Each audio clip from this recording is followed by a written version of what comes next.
मैं संदीप आपका career elevate के यूट्यूब चैनल पर आपका स्वागत करता हूं। जैसे कि आप सबकी ऑफलाइन क्लास कोरोना की वजह से नहीं हो पा रही है, तो मैं और मेरी पूरी टीम आपको ऑनलाइन पढ़ाने के लिए लगी हुई है। तो आज हम स्टार्ट करेंगे हिस्ट्री से। हिस्ट्री, आपके जो हिस्ट्री है वो हर एक एग्ज़ाम में कुछ ना कुछ मार्क्स की आती है। जैसे एसएससी के लिए में भी प्री के एग्ज़ाम में हिस्ट्री के कुछ क्वेश्चंस आते हैं, हरियाणा के एग्ज़ाम में भी क्वेश्चंस आते हैं, सीडीएस वगैरह जितने भी हमारे एग्ज़ाम होते हैं उसके अंदर हिस्ट्री का बहुत इंपॉर्टेंट रोल है। चलो अब हिस्ट्री के बारे में बात कर लेते हैं।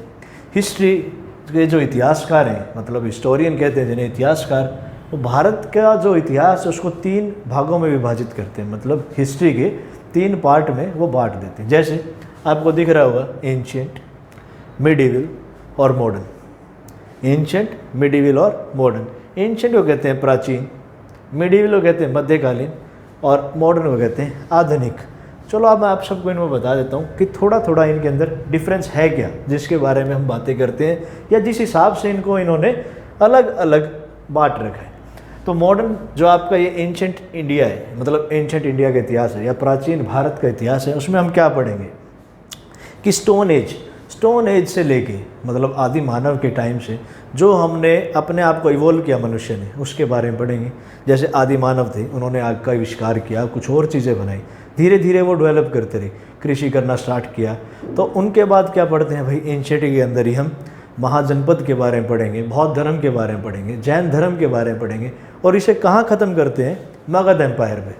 मगध मतलब आपको समझ आ रहा होगा कि स्टोन एज से लेके जो मगध एम्पायर है वो हम कहाँ पढ़ेंगे, एंशिएंट पार्ट में। अब आ जाते हैं मध्यकालीन, मतलब मिडीवल में।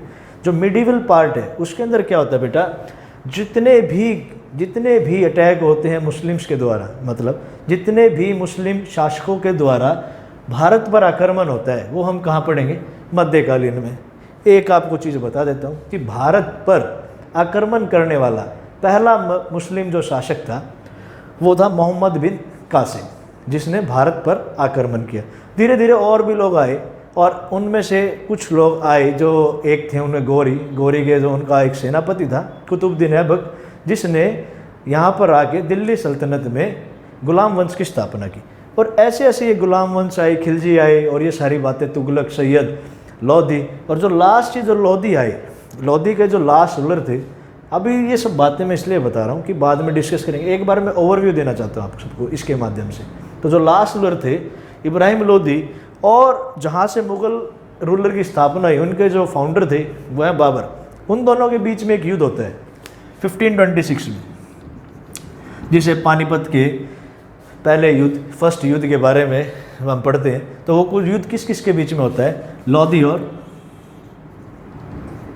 बाबर के बीच में, और जिसमें कौन जीतता है, बाबर जीतता है। तो यहाँ से क्या होता है, इसके बाद मुग़ल एम्पायर की स्टार्ट होती है। मुग़ल में हम पढ़ते हैं भाई बाबर, हुमायूं, अकबर, शाहजहाँ, जहांगीर, ये सब किसके राजा थे भाई, ये थे मुग़ल्स में। और जब मुग़ल्स थे तो जहांगीर जब था तो वहाँ से इंग्लैंड से एक व्यक्ति आता है जिसका नाम है हॉकिंस, कैप्टन हॉकिंस। जो कैप्टन हॉकिंस है वो आया, उसके बाद और भी बहुत सारे लोग आए और उन्होंने ईस्ट इंडिया कंपनी की स्थापना की।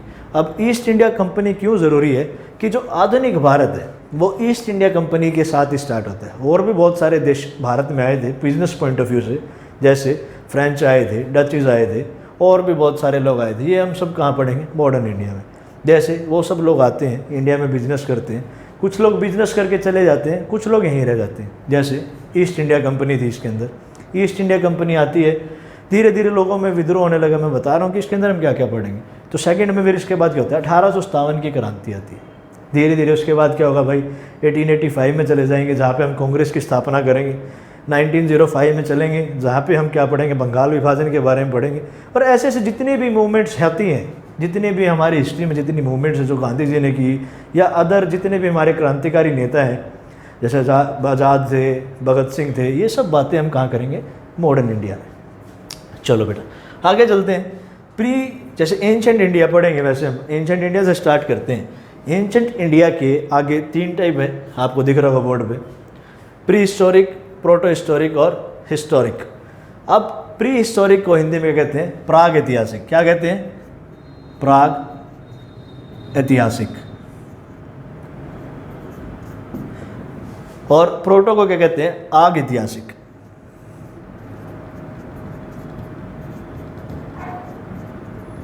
और हिस्टोरिक को हम कहते हैं ऐतिहासिक। ठीक है, अब प्राग ऐतिहासिक के आगे दो टाइप हैं, दो पार्ट बना रखे हैं। कौन कौन से हैं, एक स्टोन एज और एक कॉपर एज। जो स्टोन एज है, स्टोन एज के हम जितने भी हमारे मटेरियल यूज़ होते हैं उसमें क्या होगा, वो स्टोन से रिलेटेड होंगे। जैसे औजार होंगे, जो भी वो इक्विपमेंट्स यूज़ करेंगे वो कैसे होंगे, स्टोन के। और कॉपर में किसका होंगे भाई, तांबा का, तांबा किसके होंगे, तांबा के। अब आ जाते हैं स्टोन एज के बाद, जो मतलब स्टोन एज को भी फर्दर डिवाइड किया गया कितने टाइप में, 3 टाइप में। कौन कौन से भाई, पैलियोलिथिक, मेसोलिथिक और नियोलिथिक। जो पैलियोलिथिक है उसको क्या बोलते हैं भाई, पूरा पाषाण। मेसोलिथिक को क्या बोलते हैं, मध्य पाषाण। और नियोलिथिक को क्या बोलेंगे, नव पाषाण। इनका कुछ टाइम पीरियड भी आपको दिख रहा होगा, इसमें लिख रखा है। जो पैलियोलिथिक का जो टाइम पीरियड है वो है 5 लाख BC से 8000 BC तक। मेसोलिथिक का जो टाइम पीरियड है वो 8000 BC से 4000 BC तक। और आपका जो नियोलिथिक का है वो है 4000 BC से 2500 BC तक। ठीक है, अब पैलियोलिथिक क्या चीज़ है भाई, जो पैलियोलिथिक है इसके अंदर मनुष्य ने क्या किया भाई, आग का आविष्कार किया था। एक छोटा सा एग्जांपल है, आगे इसको डिटेल में पढ़ेंगे।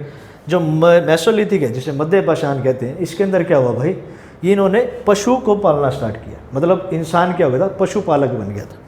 लास्ट में है नियोलिथिक। नियोलिथिक में इंसान क्या करता है, कृषि स्टार्ट कर लेते हैं, मतलब एग्रीकल्चर स्टार्ट कर लेते हैं। वो हम सब कहाँ पढ़ेंगे भाई, नियोलिथिक में। ये जो भी मैंने आप सबको बताया, छोटा छोटा सा आप सबको एक ओवरऑल बताया कि भाई एंशेंट में हमें क्या पढ़ना है, मिडिवल में क्या पढ़ना है और मॉडर्न में क्या पढ़ना है। ठीक है, तो आज हम करेंगे एंशेंट इंडिया से शुरुआत करेंगे, और एंशेंट इंडिया में भी कहाँ से करेंगे, प्री हिस्टोरिक टाइप से। ठीक है, अब मैं रब कर रहा हूँ, इसके बाद करते हैं।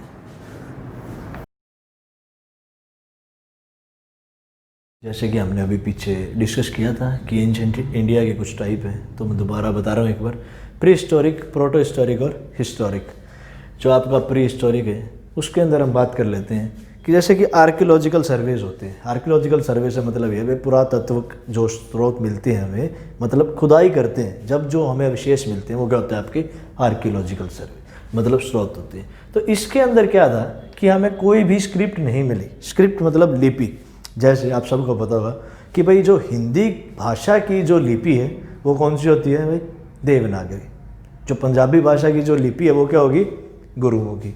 तो वो जो लिपि है उसी से आप लैंग्वेज को समझ सकते हो, लिख सकते हो। तो इस जो टाइम पीरियड की हम बात कर रहे हैं प्री हिस्टोरिक में, कोई लिपि ही नहीं थी। अगर लिपि ही नहीं है तो कोई लिटरेचर भी नहीं था।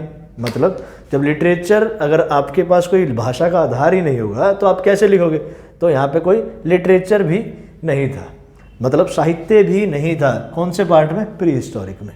तो ये सब बात मैं बता रहा हूँ भाई, यहाँ से क्या निकले, आर्कियोलॉजिकल सर्वे में जो बातें निकली कि जो इन्होंने आपस में जो मतलब कन्वर्सेशन की, जो आपस में बातचीत की, वो किस माध्यम से की, चित्रों के माध्यम से। ठीक है, मतलब उनके पास भाषा का कोई आधार नहीं था। अब आगे आ जाते हैं भाई प्रोटो हिस्टोरिक। प्रोटो हिस्टोरिक में क्या हुआ, इन्होंने स्क्रिप्ट तो थी इनकी, पर वो कोई पढ़ नहीं पाता था भाई। मतलब जैसे आज के टाइम अगर आप वो स्क्रिप्ट मिल जाएगी तो आप पढ़ नहीं पाओगे। ठीक है, और इस टाइम में प्रोटो हिस्टोरिक में क्या होता है, इंडस वैली सिविलाइजेशन आ जाती है। हिंदी में क्या बोलते हैं वैसे, सिंधु घाटी सभ्यता। और सिंधु घाटी सभ्यता ये क्यों कहते हैं इसे, क्योंकि ये सिंधु घाटी, सिंधु नदी की घाटी के तट पर बसी हुई थी। ठीक है, और सिंधु घाटी जो सभ्यता है, जो वर्ल्ड की, मतलब जितने हमारे लोग आए उसकी जितनी भी सिविलाइजेशन थी उनमें सबसे पुरानी जो सभ्यता है उनमें से एक है। और सिंधु घाटी जो सभ्यता है उसकी खासियत है, इस टाइम ये कहते हैं, जितना भी पढ़ा गया इन्होंने समझा इस चीज़ को, कि इस टाइम जो पक्की सड़कें थी, ड्रेनेज का जो सिस्टम आज भी आप देख रहे होगे करनाल में कितना बुरा हाल है, बट यहाँ पे कहते हैं कि बहुत अच्छे तरीके से इन्होंने पानी की निकासी की हुई थी। और वो हम पढ़ेंगे भाई डिटेल में, सिंधु घाटी सभ्यता जब हम पढ़ेंगे। आगे चलते हैं हिस्टोरिक पार्ट में। तो हिस्टोरिक में क्या था, हमारे पास स्क्रिप्ट भी थी और वो पढ़ भी सकते थे, और हमारे पास लिटरेचर का भी मतलब हमारे पास थे। जब अगर आप चीज़ को लिपि है अगर उसको लिखोगे तो पढ़ भी सकते हैं। जैसे कि कुछ एग्जांपल देता हूँ, हमारे कुछ महाकाव्य हैं, एपिक कहते हैं जिसे इंग्लिश में, महाभारत और रामायण भाई वर्ल्ड फेमस है। और वो कौन से काल के अंदर आते हैं भाई, हिस्टोरिक काल के अंदर आते हैं। और बात करते हैं हिस्टोरिक में क्या क्या आएगा भाई। महाजनपद हुए थे, 16 महाजनपद हुए थे, वो सब भी इसी के अंदर हम पढ़ेंगे। बौद्ध धर्म के बारे में पढ़ेंगे, जैन धर्म के बारे में पढ़ेंगे, मगध एम्पायर हुआ था जो, ठीक है, वो सब बातें हम कहाँ पढ़ेंगे, हिस्टोरिक पार्ट में। समझ आ रहा है? ठीक है भाई, आगे चलते हैं। अब जो प्री हिस्टोरिक है उसके अंदर एक क्या आता है भाई, आगे सब डिवाइडेड है किस में, स्टोन एज में। अब स्टोन एज के बारे में बात करते हैं भाई। स्टोन एज भाई पाषाण युग क्या था, ठीक है। अब कुछ बातें लिखी हैं बोर्ड पे, आपको दिख रहा होगा, तो आप ये सब बताओ मुझे भाई, आग का आविष्कार कौन से काल में हुआ था, पत्थरों का औजार कब बनाने स्टार्ट किए थे, और पत्थरों से ही हथियार बनाना कब शुरू किया गया, पशु पालना कब स्टार्ट किया गया, और एग्रीकल्चर कब स्टार्ट की। आपको बताना है भाई पैलियोलिथिक, मेसोलिथिक और नियोलिथिक, आपको ये ऑप्शन है भाई कौन सा पॉइंट किस में आता है, ठीक है। कुछ टाइम है आपके पास तो बताओ मुझे। काफ़ी बच्चे हैं जिनको ये नोट्स मैं प्रोवाइड करा चुका हूँ क्लास में, जो ऑफलाइन स्टूडेंट हैं वो कर चुके हैं इसको। आपके लिए तो रिवीजन ही है ये क्लास। चलो मैं ये बता रहा हूँ भाई, ये जो स्टार्टिंग के 2 लो पॉइंट हैं ये किस में आते हैं, पैलियोलिथिक में। किस में आते हैं, पैलियोलिथिक में। और पैलियोलिथिक को हिंदी में क्या कहते हैं भाई, पूरा पाषाण। क्या कहते हैं, पूरा पाषाण। और अब ये देखो भाई, आपने देखा इसमें आग का आविष्कार हुआ, पत्थरों के औजार बनाए गए। एक पॉइंट और है इसमें, क्या है, चित्र मिले थे भाई हमें, चित्र मिले थे। कहाँ मिले थे, भोपाल के भीम बेटिका में। कहाँ मिले थे, भीम बेटिका में। और ये भोपाल किसकी कैपिटल है भाई, एमपी की। किसी कैपिटल है आज के टाइम, एमपी की। और आगे चलते हैं भाई, ये कुछ पॉइंट थे मैंने बताया भाई। पैलियोलिथिक में क्या क्या हुआ, आग का आविष्कार हुआ, पत्थरों से क्या बनाए गए, औजार बनाए गए। जो एक बताया भाई चित्र प्राप्त हुए इस काल से, वो हमें कहाँ मिले, भोपाल के भीम बेटिका से। और भोपाल किसी कैपिटल है, एमपी की। आगे चलते हैं भाई। अब हथियार बनाना शुरू किया गया, पशु पालना स्टार्ट किया गया। ये कौन से काल की टाइम की बात है भाई, ये कौन से काल की टाइम है भाई, मेसोलिथिक। मेसोलिथिक, जो मेसोलिथिक कहते हैं भाई, जिसे इसे हिंदी में क्या कहते हैं, मध्य पाषाण, ठीक है। इसमें क्या हुआ भाई, जो आग, जो पत्थर थे भाई, पत्थरों के औजार थे, पत्थरों से क्या बनाने लगे, हथियार बनाना स्टार्ट कर दिया। क्या करने लगे भाई, पशु पालना स्टार्ट करने लगे, ठीक है। और आगे चलेंगे भाई, इसके बाद एग्रीकल्चर। एग्रीकल्चर की बात कर लेते हैं भाई। एग्रीकल्चर कब आया, एग्रीकल्चर आया लास्ट पार्ट में, वो क्या है, नियोलिथिक। नियोलिथिक, और नियोलिथिक को हिंदी में क्या कहते हैं भाई, नवपाषाण। भाई इंसान धीरे धीरे डेवलप कर रहा था। तो आपके सामने भाई आग का भी आविष्कार हुआ, औजार भी था। इस टाइम देखो आपके सामने पत्थरों के औजार बनाए। यहाँ पे क्या था भाई, वो शिकारी हुआ करता था, मतलब किसी और पे डिपेंडेंट था, मतलब जानवरों पे डिपेंडेंट था, उनको भाई मार कर खाते थे। धीरे धीरे उन्होंने क्या किया भाई, पशु पालना स्टार्ट किया, तो धीरे धीरे समझ आने लगी। और आगे चलते हैं भाई, उन्होंने खेती तक करना स्टार्ट कर दिया। तो आप सब समझ रहे हो कि धीरे धीरे हम कितना डेवलप होते जा रहे थे भाई, एग्रीकल्चर। और सबसे इंपॉर्टेंट बात ये है भाई, मेन क्रॉप्स कौन सी थी, मेन क्रॉप्स जो इन्होंने लगाई थी भाई, जौ है, चावल है, और तीसरी एक और क्रॉप थी भाई जो कहते हैं कपास, ठीक है। आप सब लोग कर रहे होंगे भाई, सर को कैसे पता चला भाई, ये भाई यहाँ पे एग्रीकल्चर में मेन क्रॉप्स हैं भाई। जौ के जो एविडेंस मिले ना, जौ के एविडेंस मिले, वो मिले बलूचिस्तान में। बलूचिस्तान में, जो कहाँ पड़ता है भाई आज के टाइम, पाकिस्तान में। कहाँ पड़ता है, पाकिस्तान में। भाई इस पे भी आजकल बड़ा डिस्प्यूट चल रहा है, जैसे भारत के अंदर जो पीओके है और पाकिस्तान का जो कश्मीर कहते हैं, पाकिस्तान ऑक्यूपाइड कश्मीर, जैसे उस पर बड़ा पंगा चलता है, ऐसे ही बलूचिस्तान पे भी पंगा चलता है, ठीक है। और इसके बाद हम करेंगे भाई प्रोटो हिस्टोरिक में चलेंगे, जिसमें हम आपको बड़ी डिटेल में बताएंगे इंडस वैली सिविलाइजेशन के बारे में, ठीक है भाई। रब कर रहा हूँ मैं इंडस वैली सिविलाइजेशन के बारे में। इंडस वैली सिविलाइजेशन को क्या बोला जाता है, सिंधु घाटी की सभ्यता। कुछ बात कर लेते हैं भाई। एक आदमी हुए थे 1856 में, सर अलेक्जेंडर कनिंघम।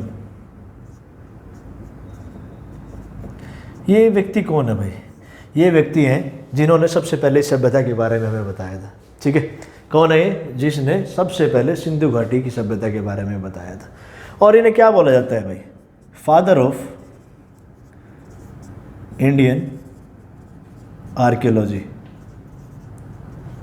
क्या बोला जाता है इन्हें भाई? Father of Indian archaeology. भाई इंपॉर्टेंट क्वेश्चन है ये, ठीक है।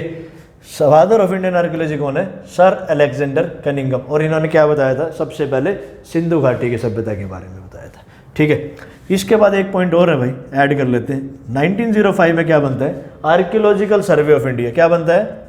आर्कियोलॉजिकल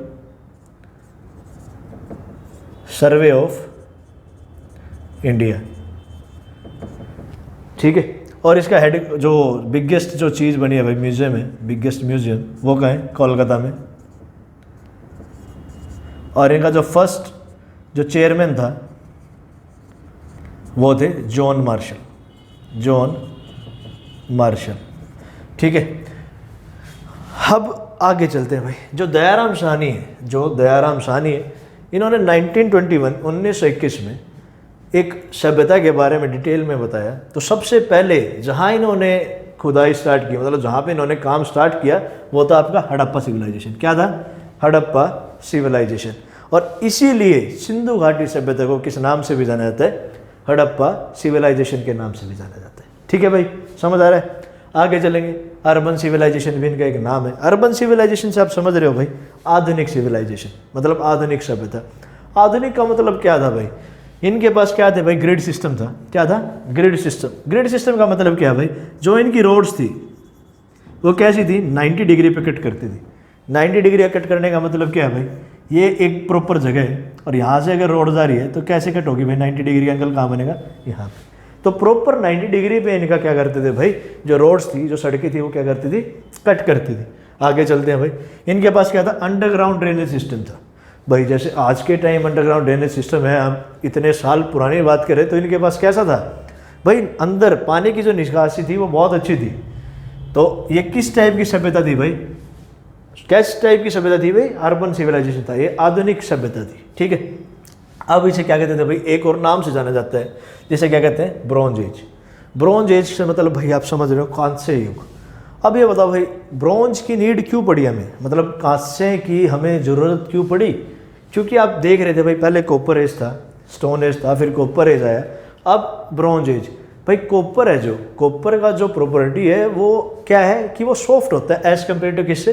ब्रॉन्ज से। तो जो औजार बनाते थे, जो हथियार बनाते थे, वो इतने मतलब पावरफुल नहीं थे, इतने ताकतवर नहीं थे। तो हमें किसकी नीड पड़ी? ब्रॉन्ज की, ठीक है भाई। और ब्रॉन्ज बनता किस किस से है? कॉपर प्लस एसएन क्या होगा भाई? टिन। कॉपर प्लस टिन, ठीक है। तो वहाँ से हमें क्या बना लिया भाई? कांस्य। उम्मीद कर रहा हूँ आप सबको समझ आ रहा होगा। और ये जो कांस्य है, इसकी जो प्रॉपर्टीज़ है, ये क्या बन गया? एक अलॉय बन गया। और आप सब पढ़ोगे फिजिक्स में, जो अलॉय है उसकी जो प्रॉपर्टीज़ होती हैं वो किससे ज़्यादा होती है भाई? कॉपर से ज़्यादा होती है। और आपका जिसकी जो ताकत है वो बढ़ गई, ठीक है। आगे चलते हैं भाई। जो एरिया था इसका, जो मतलब सिंधु घाटी की सभ्यता है, उसका जो एरिया है वो कितना था भाई? 20 lakh kilometre square. 20 lakh kilometre square. काफ़ी जगह भाई जो पुराना डाटा है वहाँ पे क्या लिखा हुआ? 13 लाख किलोमीटर स्क्वायर। बट वो बाद में जब उसको चेक किया गया वो कितना मिला? 20 लाख किलोमीटर। आपने काफ़ी जगह पढ़ा भी होगा, ठीक है। और आगे चलते हैं, फिर बातें करते हैं इसके बारे में। सिंधु घाटी सभ्यता में जो सोसाइटी थी वो कैसी थी? सोसाइटी मतलब जैसे आज के टाइम हमारा देश कैसा है भाई? पुरुष प्रधान देश है। उस टाइम कैसा था? कैसा था भाई? औरत प्रधान या मातृ प्रधान देश था, ठीक है। दूसरा कैसा है? इक्विलिटेरियन। इक्विलिटेरियन का मतलब क्या है भाई? समानतावादी थी। जैसे आज के टाइम कास्ट सिस्टम है और भी बहुत सारे हैं भाई, मिडिल क्लास, लोअर क्लास, इस तरीके से कैटेगरी डिवाइडेड है। उस टाइम ऐसा नहीं था। सब लोग कैसे थे? समान रूप से रहते थे। समानतावादी था, समतावादी था, ठीक है। आगे चलेंगे भाई। जो रिलीजन था उस टाइम, रिलीजन कैसा था भाई? नेचुरल था। नेचुरल मतलब प्राकृतिक, प्राकृतिक, प्राकृतिक, प्राकृतिक था, ठीक है। प्राकृतिक का मतलब क्या है भाई? जो भी उनको ये नहीं पता था ज़्यादा चीज़ें, वहाँ पे एक क्या मिलता है? लॉर्ड पशुपति का एक मोहर मिलती है। लॉर्ड पशुपति की एक मोहर मिलती है। और वो किस मतलब किस तरीके से उसमें मिली है, वो योगा करते हुए दिखाए गए उसमें। जो सील के अंदर क्या दिखाया गया है, योगा करते हुए। और जो उनका जो चित्र मिला है मोहर के अंदर, उसके साथ उन्हें क्या क्या मिला है भाई, एलिफेंट, चित्र सील के अंदर ही एलिफेंट की फ़ोटो मिली है, टाइगर बना हुआ दिखाई दिया है, राइनो बना हुआ दिखाई दिया है, और क्या दिखाई दिया है, बफेलो। ठीक है भाई, हाथी, टाइगर, गैंडा और भैंस बनी हुई दिखाई दी है। और उनके दो पैरों के पास दो हिरन दिखाई दी गई हैं। ठीक है, और जब इसमें बात करें भाई, इनको क्या कहते हैं, देवी माँ का एक फ़ोटो मिला है भाई वहाँ से। और एक तीसरा पॉइंट आ जाता है भाई सन। अब सन का कैसे पता चलता कि भाई ये सन की मतलब ये पूजा करते थे। वहाँ पे एक स्वास्तिक का एक साइन मिला था भाई बना हुआ। और भी जैसे आप देख रहे हो भाई, मॉन, रिवर, ट्री, एनिमल। तो मैं आपको बता दूं भाई, टोटल ये कैसे लोग थे, मतलब ये इनका जो रिलीजन था वो कैसा बेस्ड था, नेचुरल था भाई। आपको देख रहा हो भाई, नेचर में मिलते हैं आपको, एनिमल भी मिलेगा, ट्री भी मिलेगा, रिवर भी मिलेगा, और मून भी मिलेगा, सन भी मिलेगा। ठीक है, आगे चलेंगे भाई। इनका ये नो रिचुअल्स, इनका कोई रिचुअल्स नहीं थे भाई। जैसे आज के टाइम धार्मिक भावनाएं हैं भाई, कोई कहीं जा रहा है, कोई कहीं जा रहा है, इनका ऐसा नहीं था। इनके इतने कोई रिचुअल्स नहीं थे। ठीक है, और बात करते हैं। और बाकी एक छोटी सी बात और बताना चाहूँगा, अगर आपको मतलब इंडस वैली सिविलाइजेशन के बारे में पढ़ना है ज़्यादा, मतलब और ज़्यादा जानकारी चाहिए, तो एक ऋतिक रोशन की एक मूवी है मोहनजोदारो, प्लीज़ देखिए उन्हें। और जिन्हें देखी है तो उन्हें शायद ये सब बातें जो मैं बोल रहा हूँ वो समझ भी आ रही होगी, क्योंकि इस मूवी में बड़े डिटेल में दिखाया गया। ठीक है, अब बात करते हैं भाई प्रोफेशन मतलब भाई वो क्या कार्य करते थे उस टाइम, किस टाइप का उनका कार्य करते थे भाई। वो क्या था, दो ही टाइप के कार्य होते थे, एक एग्रीकल्चर, और इन्होंने क्या स्टार्ट किया भाई, ट्रेड स्टार्ट किया। ठीक है, एग्रीकल्चर में कौन कौन सी क्रॉप्स यूज़ करते थे भाई, गेहूँ करते थे, जौ करते थे, कपास करते थे। कौन कौन सी करते थे, जौ करते थे, गेहूँ करते थे, और कपास करते थे।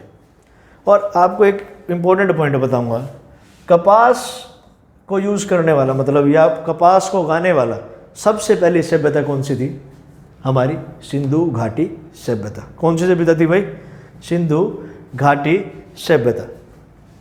अब आ जाते हैं ट्रेड पे भाई। ट्रेड भी दो टाइप के थे भाई, एक थे इंटरनल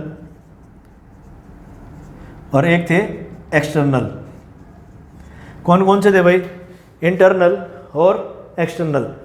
अब ट्रेड का मतलब ये नहीं है भाई कि भाई जैसे आज के टाइम में पैसा देते हैं, चीज़ ले आते हैं, उस टाइम पैसे नहीं थे। तो क्या होता था, एक एग्जांपल ले लेते हैं, जैसे आपने गेहूँ लगा रखी है, एक भाई ने जौ लगा रखी है, और दोनों को दोनों चीज़ों की नीड है। वो क्या करता था, कुछ गेहूँ अपनी जौ वाले को दे देता था, और जौ वाले से गेहूँ ले लेता था, जौ वाले से जौ ले लेता था, और अपनी गेहूँ उसको दे देता था। तो इस तरीके से दोनों का काम चल जाता था। और इसे ही इन्होंने क्या बोला, ट्रेड। भाई इसी तरीके से ट्रेड होता था पहले, मतलब चीज़ के बदले चीज़ देते थे, जिसे इंग्लिश में क्या कहते हैं, बार्टर सिस्टम। क्या कहते हैं, बार्टर सिस्टम। क्या कहते हैं भाई, बार्टर सिस्टम, मतलब चीज़ के बदले दूसरी चीज़ लेना, उसे क्या कहेंगे, बार्टर सिस्टम। अब ये इंटरनल और एक्सटर्नल क्या चीज़ है भाई। इंटरनल का मतलब ये है कि सिंधु घाटी सभ्यता जैसे इसी के अंदर जो लोग रह रहे हैं, ये लोग आपस में ही चीज़ ले रहे हैं, मतलब जो उगा रहा है, गेहूँ उगा रहा है, और आपस में ही दे रहे हैं। तो ये सब चीज़ें क्या है भाई, इंटरनल। ठीक है, अब आ जाते हैं एक्सटर्नल पे। एक्सटर्नल क्या हुआ भाई, इस टाइम एक और सभ्यता थी भाई विश्व में, एक और सभ्यता थी, मतलब एक और सिविलाइजेशन थी वर्ल्ड में। वो कौन सी थी, मेसोपोटामिया।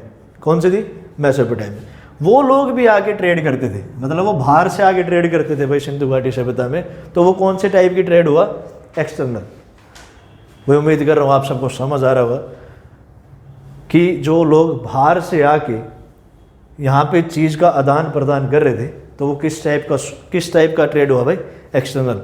ठीक है, इंटरनल का मतलब आंतरिक, एक्सटर्नल का मतलब बाह्य। ठीक है, अब लास्ट है भाई इंपॉर्टेंट प्लेसेस पे आ गए हम इनकी।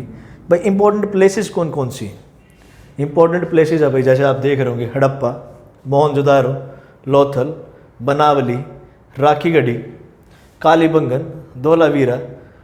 ये कुछ एग्जाम्पल है भाई इसके। और जो सबसे ज़्यादा साइट्स हैं, जो सिंधु घाटी की सबसे ज़्यादा साइट है, वो कहाँ पे है भाई, गुजरात में। भाई इसमें एक क्वेश्चन छुपा हुआ है, बनावली और राखी गढ़ी HSSC के लिए इंपॉर्टेंट है, और शुभम सर ने ये हरियाणा JK में जरूर पढ़ाया आपको, तो मैं उम्मीद करता हूँ आप सबको पता होगा। अगर जिसको नहीं पता तो अपने नोट्स चेक करें भाई, और बताना है भाई। ये देखो इसमें कमेंट सेक्शन तो ऑफ है, आप इसे WhatsApp पे बता सकते हो, ठीक है। चीटिंग नहीं करनी भाई, कोई अपने नोट्स जिसको याद है तो बता सकते हैं, अदरवाइज ग्रुप में से पढ़ लेना, ठीक है।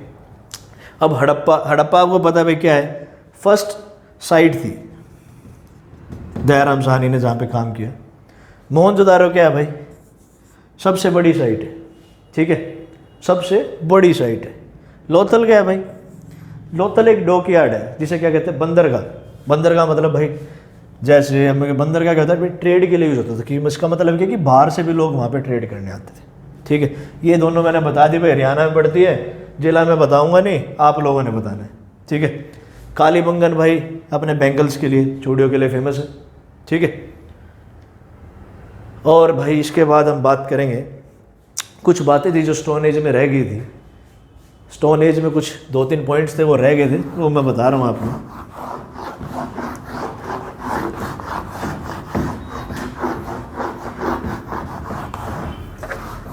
स्टोन एज के कुछ पॉइंट थे भाई। फर्स्ट मेटल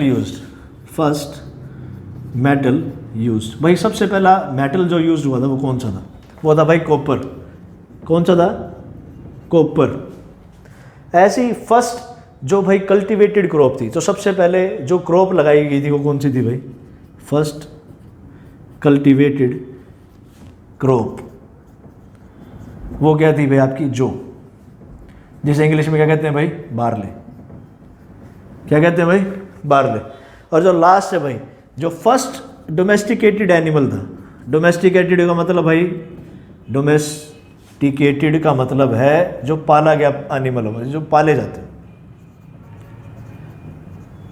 वो क्या था? डॉग। और डॉग का इतिहास थोड़ा ऐसा है भाई, पहले जंगल में भेड़िए हुआ करते थे, इंसानों ने क्या किया? भेड़िए पालने स्टार्ट कर लिए।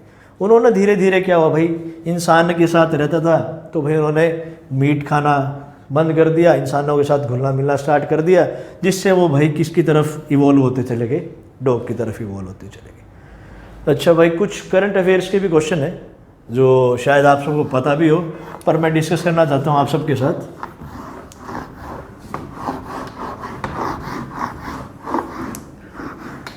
भाई अभी यूपीएससी के बारे में बात चल रही है, बड़ी रिजल्ट आया है तो उसके बारे में मैं आपसे बात करना चाहूँगा। भाई यूपीएससी पहले तो इसकी भाई फुल फॉर्म पता होनी चाहिए। क्या है भाई? यूनियन पब्लिक सर्विस कमीशन, ठीक है। इनके चेयरमैन चेंज हुए भाई, अभी क्या हुए हैं? चेयरमैन चेंज हुए, तो उनका नाम क्या है? प्रदीप जोशी। प्रदीप जोशी। भाई इसी का भी रिजल्ट आया है 2019 का, ठीक है। तो इसके जो टॉपर हैं, सबको उम्मीद करता हूँ नाम पता हो, वो हरियाणा से ही हैं। कहाँ से भाई? हरियाणा से हैं। क्या नाम है इनका? प्रदीप मलिक। क्या नाम है इनका? प्रदीप मलिक। और आप सबके लिए गर्व की बात है, हमारे करनाल ज़िले से भी एक लड़के का चयन हुआ है, जिनका नाम क्या है? विक्रम दहिया। क्या नाम है इनका? विक्रम दहिया, जिन्हें कि भाई आईपीएस कैडर मिला है, आईपीएस मिला है, ठीक है। और आते हैं भाई थोड़ा कुछ क्वेश्चन हैं। जो भाई पहले जम्मू कश्मीर के J&K के गवर्नर थे, गिरीश मुर्मू, उनको मतलब ये चेंज हो गए भाई। अब ये क्या बने हैं? ये बने भाई कैग के हेड। कैग के हेड क्या बने हैं? कैग के हेड। भाई ये सर ने पढ़ाया पॉलिटी में, मैंने भी पढ़ाई पॉलिटी, तो कैग उसमें बड़े डिटेल में पढ़ाया। तो भाई जैसे क्वेश्चन आता है, मैंने बताया था भाई कैग को कौन अपॉइंट करता है, क्या इसका कार्यकाल होता है, क्या इसका टेन्योर होता है, अपने नोट्स में देखना भाई, ठीक है। और एक और क्वेश्चन है भाई 2019 का, ला लीगा होती है भाई, मैंने बड़ा डिस्कस किया था एक दिन और इसके ऊपर। ला लीगा ये किसने जीती है भाई इस बार? रियल मैड्रिड ने। किसने जीती है भाई? रियल मैड्रिड ने, ठीक है। धन्यवाद दोस्तों, आज के लिए इतना ही है। आपकी हिस्ट्री की क्लास आगे इसके बाद कंटिन्यू करेंगे, इंडस वैली सिविलाइजेशन के बाद। Thank you.